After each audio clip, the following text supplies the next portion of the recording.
Hola, ¿qué tal a todo el mundo? En este capítulo vamos a tratar uno de los temas más bizarros que tiene Argentina, cosa que no es poca cosa, y esta va a ser la política nacional de la Argentina contra los hombres lobo, o también conocido acá culturalmente como el lobizón. Y bueno, antes de empezar, yo creo que es menester agradecerles a quien quiere que oye esto, con la recepción que está teniendo, en el que bueno, ahondamos más sobre temas más intelectuales, cultura general, con la intención de, bueno, de armar un podcast y también, ¿por qué no?, una comunidad que nos interesa investigar y ponderar sobre historia, sobre cultura, sobre literatura, sobre diferentes temas que no van en línea con los podcasts actuales, los cuales parecen estar llenos de, bueno, de vulgaridad. Un par o dos están bien como para consumo irónico, pero ya que el estándar de estos programas sea así, es algo, bueno, preocupante y quizás, ¿por qué no triste?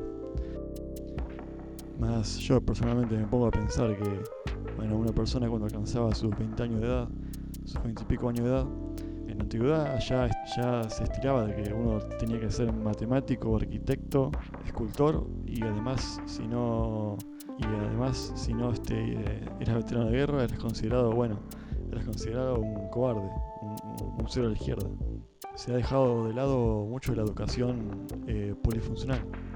Digamos, hoy en día la sociedad está infestada de un modo de pensamiento en el que cada persona tiene que enfocarse en una sola tarea sola, cuando, bueno, durante mucho tiempo en la sociedad, en la humanidad, eso no fue así. Sin embargo, no por eso tocaremos temas no menos bizarros y no menos esotéricos o místicos. Bueno, para comenzar este capítulo, y vamos a ahondar un poco más en historias personales de cada persona afectada por esta problemática, tenemos que conocer un poco de dónde viene esta historia del hombre lobo, una persona que es tanto humana como un animal salvaje. Y lo curioso de esto es que, bueno, cada cultura tiene un poco su interpretación de lo que es este hombre lobo. Tal como Argentina tuvo una numerosa descendencia europea, vemos ahí que en Europa ya tienen una tradición de este hombre salvaje, en el cual en la luna llena se convierte en un lobo para aterrorizar a la ciudad del campo o quien fuera. Un trozo de esta unión entre el hombre y el lobo se puede ver claramente en la tradición guerrera que tiene Europa, y más específicamente el caso más famoso que les puede resultar cercano es el de los berserkers, estos guerreros, los cuales tomaban la piel de un lobo y se la ponían encima por medio de un ritual en el cual se preparaban para la guerra y se comportaban de forma salvaje, matando incluso a aliados y a enemigos por igual, sin distinguir a nadie, porque estaban poseídos por una fuerza animalística, en el cual la función era separarse de lo que los hacía humanos, solamente quedarse con su parte animal. Y el nombre en sí de Berserkers no es tan exacto como para referirse a estos hombres lobos, sino que más bien el nombre correcto es Ulfhednar, que quiere decir, en el escandinavo antiguo, piel de lobo. Ulf, en este caso, siendo la palabra designada que luego se va a transformar en wolf, o sea, lobo en inglés. Entonces, esto muestra que ya venía, al menos en la mente del europeo, una cierta noción de lo que era un hombre lobo. Porque después, bueno, con el paso de los años, de los siglos, esto fue mutando a diferentes personajes que surgirían en la literatura y el resto del folclore europeo, propio además de la propia evolución de la sociedad. Entonces toda esta herencia cultural ya venía con el europeo inmigrante que venía acá a poblar Argentina. Pero también ya había acá en el suelo una noción de lo que sería esta unión entre un hombre y un animal salvaje. Y esto venía ya específicamente de los guaraníes, que estaban en el norte argentino. En la mitología guaraní, el origen de este lobizón se da en el mito de Tau y Crená, en el cual el séptimo hijo que tienen, el séptimo hijo varón, fruto de su unión, se convierte al llegar la noche en este lobizón. Ahora bien, para los guaraníes esto no era un simple relato, un simple cuento, porque la verdad era que le tenían un terror muy grande a este lobizón. Para ellos no era joda. Cada rumor que se esparcía en la aldea de que puede haber un lobizón cerca era de las cosas más aterradoras y viles que les podría pasar. Tal es así que reportaban en muchos casos que hasta preferían sacrificar a su séptimo hijo antes de siquiera sufrir las consecuencias. Este hombre lobo autóctono guaraní no es tanto un lobo, sino tenía más semejanza a un perro salvaje, de menor estatura, pero no menos terrorífico y también no menos vil. Una de las características que tenía es que devoraba cadáveres, devoraba hombres, mujeres, niños, causaba un verdadero pánico total. Y también, por si fuera poco, se dedicaba a esparcir la maldición del lobizón, convirtiendo a otras personas. Y esto es bastante curioso porque en vez de morder a sus víctimas, lo que podía hacer era pasando por entre sus piernas y además besándolos en la frente. Es bastante peculiar y a diferencia del hombre lobo europeo que tenía que morderte para convertirte. Ahora bien, esta maldición del lobizón se activaba recién a la edad de 15 años, en aquel séptimo hijo varón. Esto fue una creencia que quedó en el tiempo y además con la llegada de la inmigración europea ocurrió algo que ambas, se mezclaron. Como sucede usualmente las culturas, se mezclan y surgen unas nuevas. Y esta tradición, este pensamiento, continuó durante todo el siglo XIX, tanto acá en Argentina como en los países limítrofes de Paraguay. Hay una cierta disputa de cómo es que se creó este mito del lobizón, como se le conoce ahora en Argentina.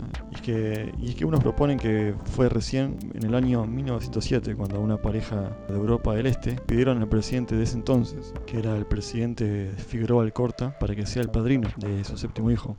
Incluso ya acá en Argentina cuando vivían en Coronel Pringles.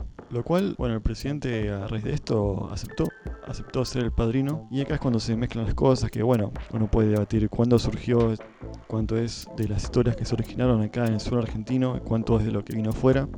Pero lo cierto es que, se mezclaron y entre medio del caos surgió esto. Así que fue el presidente Figueroa Alcorta, el primer presidente que se conoce que fue padrino del séptimo hijo, como el caso cero de los lobisones en Argentina. Y a raíz de esta tradición europea empezó a, poco a poco a construir en el inconsciente colectivo de que debía ser el presidente, ya que en Europa del Este se estilaba que era el zar que debería apadrinar al séptimo hijo. Así que acá no tenemos zares en Argentina, así que lo más cercano que tenemos es ser un presidente. Pero si se viene al corta sería el caso cero. Lo cierto es que eso inauguró una gran lista de datos de color muy interesante y a la vez muy graciosa. Y vamos a ahondar más en esos detalles. La tradición de padrinazgo presidencial en Argentina es la verdad sorprendentemente larga y acá solamente vamos a conocer un par de esos casos, pero lo cierto es que debido a la natalidad de ese entonces era mucho más común que se constituyan familias grandes y numerosas, por lo cual tener un séptimo hijo varón era un poco más común y los casos abundaban más. Para combatir la problemática del lobizón, Argentina, que en ese momento estaba gobernada por Isabel Perón, puso oficialmente una ley y así uniendo lo que transcurría culturalmente con ya un interés estatal en esta problemática de los hombres lobo. La ley exacto en la ley 20.843, en la cual se establece la ley del padrinazgo presidencial. Ahora, ¿qué beneficio tiene el padrinazgo para los beneficiados? Es básicamente tener los estudios cubiertos, sean primarios, secundarios, universitarios o también becas, con lo cual este subsidio lo recibirían mensualmente. Eso y además, supongo que un par de anécdotas y fotos con los presidentes. Así que si básicamente querías tener tu educación salvada, tus hijos tenían que hacerte el séptimo hijo. Y ya. Y si no, abrazo. Uno de los casos así emblemáticos de los casi lobisones es el de Matteo Cagliari, que fue apadrinado en 1996 por el ese entonces presidente Carlos Menem, la cual debe tener unas anécdotas impresionantes que los vamos a ver en la historia. Porque su padrinazgo fue más que nada impulsado por el propio Carlos Menem, que justo coincidió con el padre de Mateo, quien él trabajaba en una automotriz bastante reconocida, y además, por si fuera poco, el padre de Mateo no había votado por Menem cuando se postuló, pero al Menem enterarse de que tenía 6 hijos varones y una nena, que además que su esposa estaba embarazada, la personalidad de Menem se hizo resurgir y ahí inmediatamente le presentó la posibilidad de que podría solicitar un apadrinazgo presidencial, lo cual en principio el padre de Mateo no estaba del todo convencido y lo dejó pasar, pero fue mucho después cuando ya Mateo nació y efectivamente se comprobó de que era el séptimo hijo varón. Fue el presidente Carlos Menem quien les envió regalos a sus padres para acercárseles. Les hizo llegar flores con una invitación que decía póngale fecha al bautismo. O sea que bueno, denotaba la personalidad cálida y sociable que tenía Menem, y la verdad que los terminó convenciendo por ese lado. Y así es como Mateo puede sacar chapa y decir que fue bautizado en la Quinta de Olivos.